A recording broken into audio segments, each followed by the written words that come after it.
welcome to my channel. What we have here is an interesting knife that has already bit me. Now, the way it bit me was, this is like a Stagalon type of handle here, you know, like Darylin that they just burned or dyed to make it look like stag. But this thing is a double automatic, all right? And what I was doing was I was examining the mechanism. See, this is like a little lock here. And if you push it forward, it clears.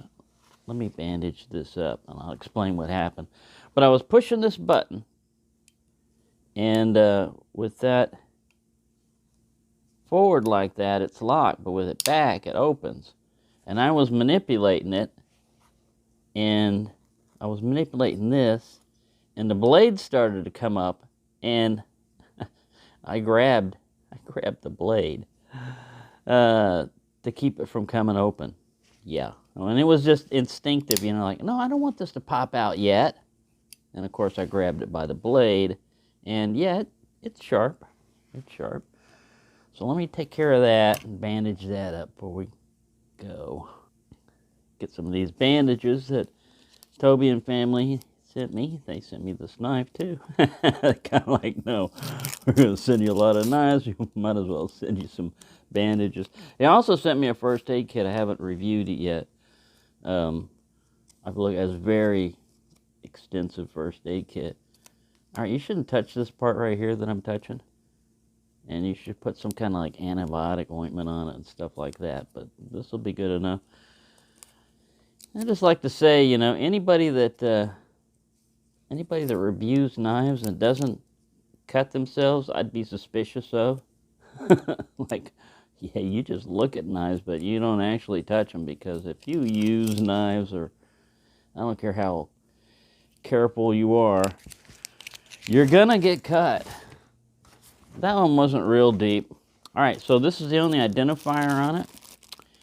It's an F411. All right.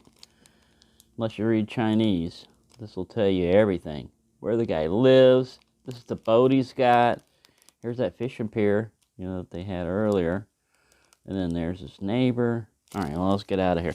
All right, so what this thing is it's basically a double automatic. Now, it's very hot spotty on a lot of this, you know. I mean, if you were carrying it right away, you notice this guy gets you, you know, if you're holding it in your hand. But if you've already got it deployed, once you've got it deployed, I don't know why they put jimping on here, because there's a lot of jimping everywhere. This is the notches on the other blade. Each blade is a little bit, this one's a harpoonish shape. You know, if a knife cuts you, it means it likes you. So, I mean, unfortunately. It's stainless. This is either a cat or a badger or a beaver that's got a problem with its tail.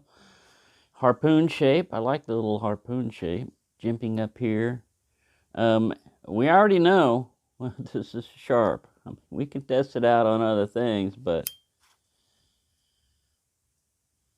all kinds of, it's almost steampunkish, you know, like something futuristic. This button sticks out way more than this one.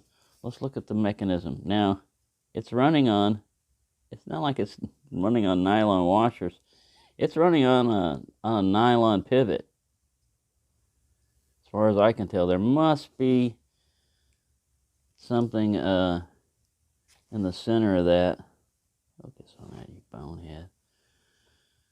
But yeah, here's your little mechanism. When you push this back, it clears this hole and allows this pivot to come through. But on the very tail end of that is a little piece of metal. See that? That just physically stops this plunger from going any further. If you move it back, it's still held there by friction, and this is going to fire into the ground. But it's got a fairly good spring on it, on that side. So let me unzoom it and go to the other blade. Like I said, it's It's weird. It's strange. I wouldn't trust that pivot for any serious use, you know. I mean, maybe it works out all right. All right, let's see. Is this one forward? Forward is locked, and back is unlocked. Fires out real well. Again, we got another tang stamp that tells us it's stainless. Stainless cat. Badger or whatever that is. This one, the harpoon shape, they've got a couple of little scallops in here. And you still have the same, you know, plunger mechanism. And let's look at the... Let's zoom in and look in here and see what we got. Can you focus on that for us? Thank you. So yeah, see, this is your safety. I mean, it works, but it's all hammered down and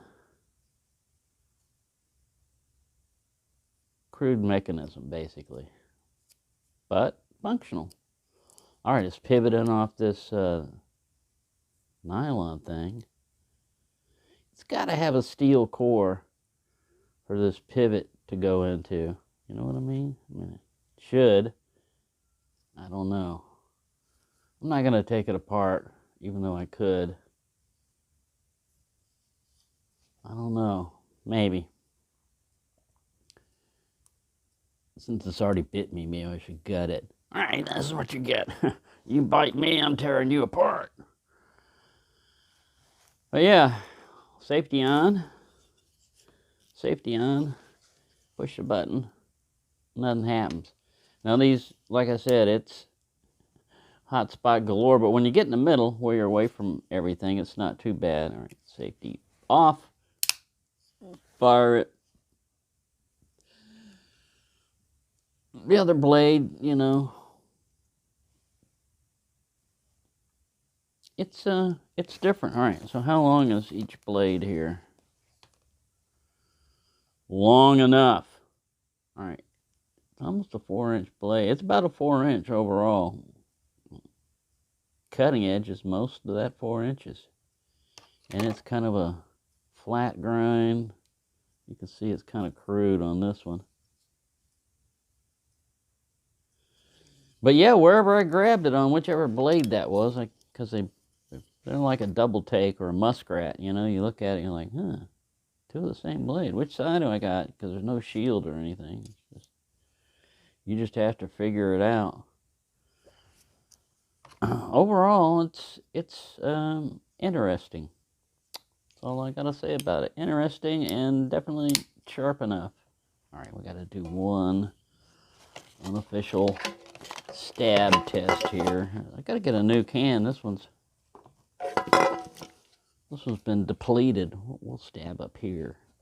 Looks like it's gonna do pretty good. Oh yeah, it goes in pretty good. It's all tapered, you know, and swedged and beveled and everything. It's just, and we already know it's good enough to catch. Like I said, it wasn't like I slammed it on my finger or anything like that. Kind of hair stuck in my... It wasn't like I slammed it on my finger. I just caught it like this and just went to grab the blade, you know? A stupid thing to do. But it didn't take long.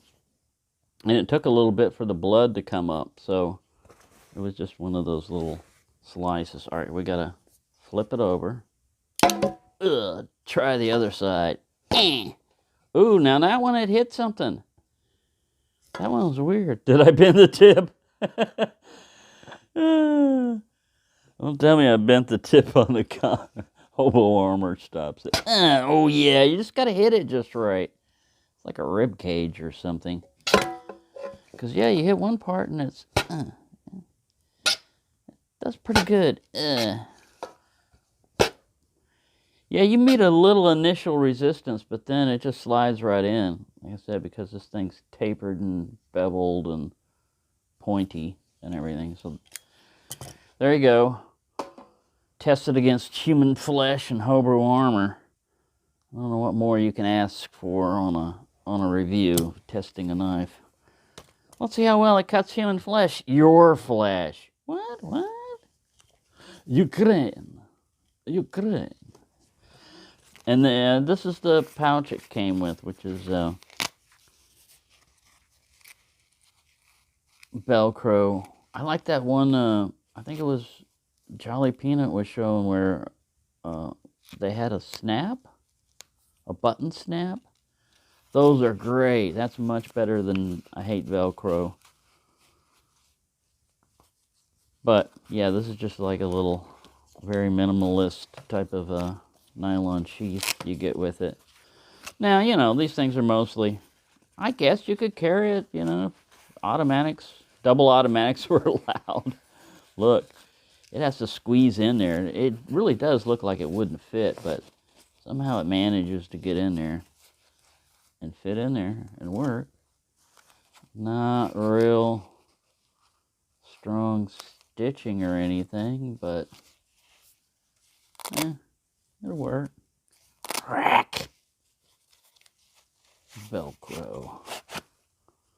You know where they got the idea from Velcro from? It's those sticker burrs.